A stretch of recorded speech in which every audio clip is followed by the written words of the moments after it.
The book of Galatians chapter 5 verse 16. The Bible says, "This I say, walk in the spirit, and ye shall not fulfill the lust of the flesh. For the flesh lusted against the spirit, and the spirit against the flesh. And these are contrary one to another, so that you cannot do the things you would." If you look at this place, the Bible is presenting to us two entities, and these two entities are inside our body, inside our life, and within us. And that these two things or two entities, they are at variance and they are warring against each other.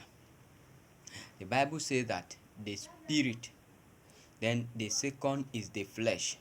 He said now the suggestion of the writer, the counsel of God is that we should walk in the spirit, because the spirit is warring against the flesh is also warring against the spirit.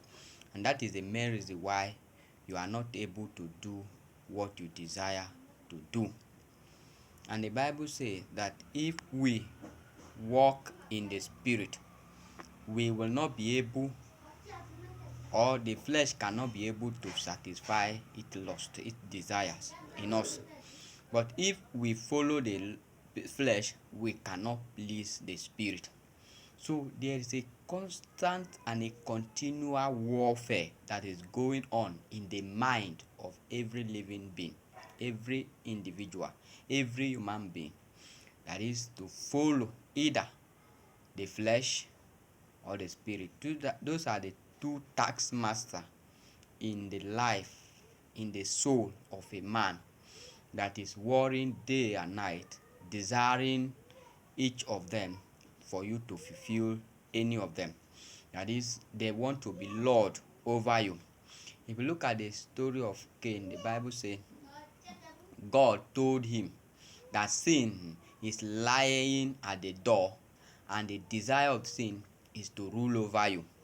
And God, who is instructing him, who is counseling him, and who is conjuring him, want him to follow him. So these are two suggestions coming from two different sources.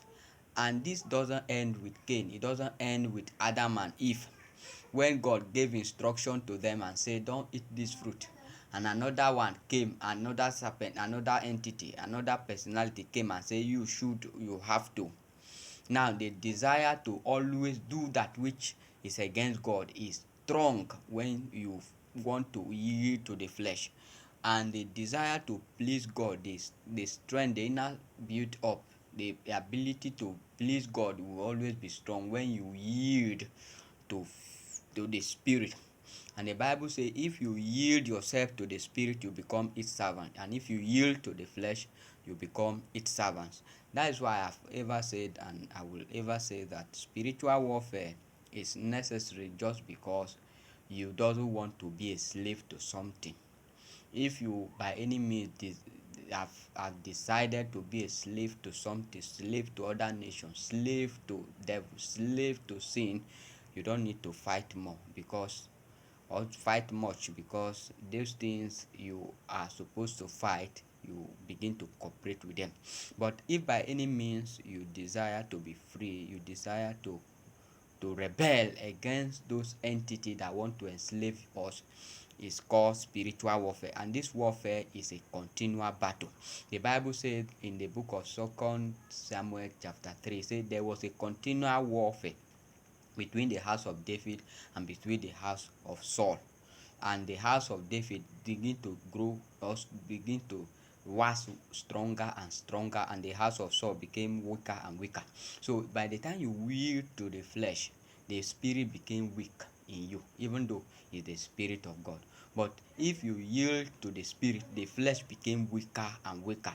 And the Bible says that to whom you yield yourself, servant to obey, to whom servant are ye, whether of flesh or whether of the spirit, whether of sin unto death or whether of righteousness unto life.